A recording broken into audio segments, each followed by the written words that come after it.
नमस्कार विद्यार्थी मित्रांनो, स्वागत आहे तुमचं गणित शिकूया या यूट्यूब चॅनलमध्ये।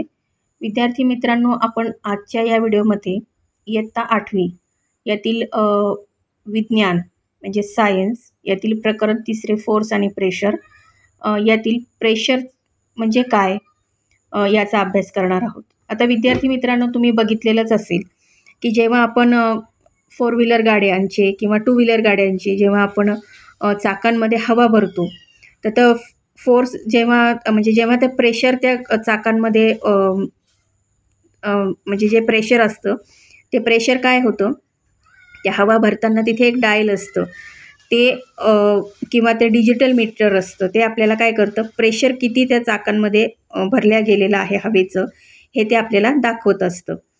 आणि ते मशीन जे आहे ते एका सर्टन म्हणजे एक ठराविक मर्यादेपर्यंतच त्या चाकांमध्ये हवा हे भरत असतं। म्हणजे यासाठी आता तुम्हाला माहीत आहे की फोर्स म्हणजे बलाची यासाठी गरज असते, जे हवेत म्हणजे ती जी हवा आहे त्या चाकांमध्ये भरण्यासाठी। किंवा सायकल जी तुमची बायसिकल असते त्याचा जो हँडपंप असतो त्यातसुद्धा तुम्हाला बलाची किंवा फोर्स लावावा लागतो, त्या हँडपंपला फोर्स अप्लाय करूनच तुम्ही त्या चाकांमध्ये सायकलच्या हवा भरू शकत असता। मग हे जेव्हा आपण फोर्स त्यावरती हवेवरती देत असतो तेव्हा ती प्रेशर काय होत असतं, वाढत असतं।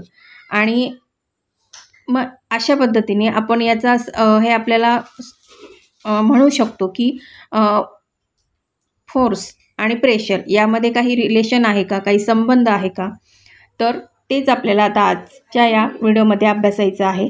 आता तुम्हाला एक उदाहरण त्याच्यासाठी बघा की जेव्हा आपण एखादा खिळा असतो तो जेव्हा एखाद्या लाकडामध्ये आपण ठोकायला घेतो तेव्हा जेव्हा आपण त्या हातोडीने किंवा हॅमरने जेव्हा ते ठोकतो तेव्हा सहज त्या लाकडामध्ये तो खिळा ज्या बाजूने तो टोकदार असतो त्या बाजूने आणि त्याच्या ज्या हेडच्या बाजूने जर आपण ठोकायला सुरुवात केली तर तो सहजपणे त्या लाकडामध्ये आतमध्ये ठोकल्या जातो। यासाठी पण काय होतं, आपल्याला प्रेशर द्यावं लागतं त्या हॅमरवरती। मग त्यानंतर हॅमरने त्या खिळ्याच्या हेडवरती आपल्याला प्रेशर द्यावं लागतं ठोकण्यासाठी।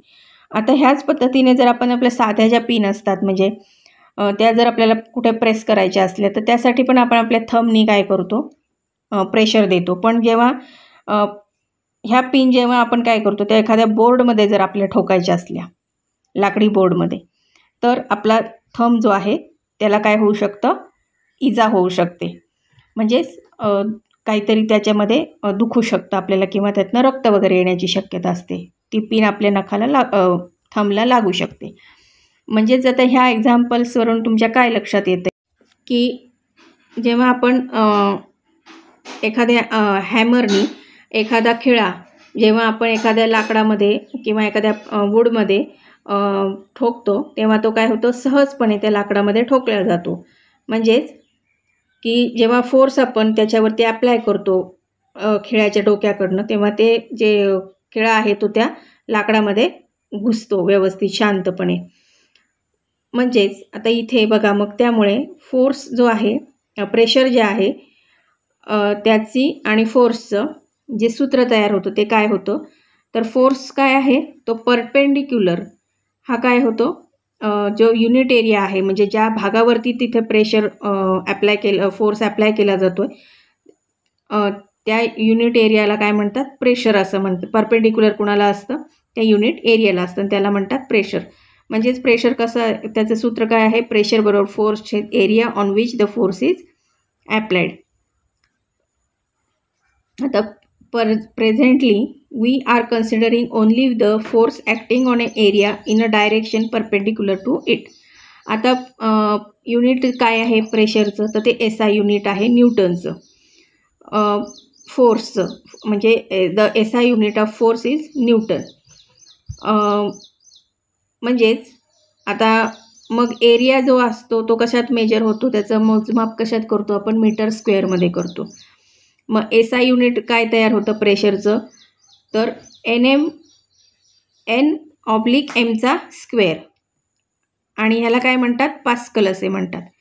आणि in atmospheric science the unit for pressure is bar. म्हणजे ॲटमॉस्फेरिक सायन्समध्ये प्रेशरचं जे युनिट आहे ते काय आहे, बार आहे. म्हणजेच 1 bar is equal to 10⁵ PA. म्हणजे pressure is a scalar unit, म्हणजे scalar quantity. If area increases pressure reduces for the same force. म्हणजे जेव्हा आपण एक ठराविक फोर्स आपण ॲप्लाय केलेला असतो तेव्हा प्रेशर काय होतं, कमी होतं आणि त्याची जी एरिया असते ती वाढते. पण इफ द एरिया डिक्रीजेस, पण जर ती एरिया कमी झाली तर जे प्रेशर आहे ते काय होतं, वाढतं, पण त्याची ताकद काय आहे तेवढीच राहते. म्हणजे जे बल आहे किंवा जो फोर्स आहे तो काय आहे, तो तेवढाच राहतो. म्हणजेच आता ह्याच्यामध्ये बघा, एक एक्झाम्पल आहे, वाळवंटामध्ये उंट फिरतो. मग उंटाच्या जे पावलाचा तळवा असतो, पायाचा तळवा असतो, तो कसा असतो, ब्रॉड असतो, मोठा असतो. मग त्याचा उपयोग काय होतं की त्या उंटाचं जे वजन असतं त्याच्या शरीराचं ते पूर्ण त्याच्या तळव्यावरती ते पेललं जातं. आणि त्यामुळे काय होतं, ते जो एरिया असतो त्याच्या पायाखाली चालण्याचा, तो काय होतो, तो एरिया मोठा होतो. आणि प्रेशर जे काय आहे त्या सँडचं, म्हणजे त्या वाळूचं, ते काय होतं, कमी होतं. म्हणून जो कॅमल आहे, जो उंट आहे, तो काय होतो, वाळवंटामध्ये व्यवस्थित चालू शकतो. त्याचे वजन जे आहे त्या सँडमध्ये ते व्यवस्थित सांभाळल्या जातं. तर इथपर्यंत मला वाटते तुम्हाला लक्षात आलं असेल. आजच्या व्हिडिओमध्ये आपण इथेच थांबत, भेटूयात पुन्हा पुढच्या व्हिडिओमध्ये. तोपर्यंत नमस्कार, धन्यवाद.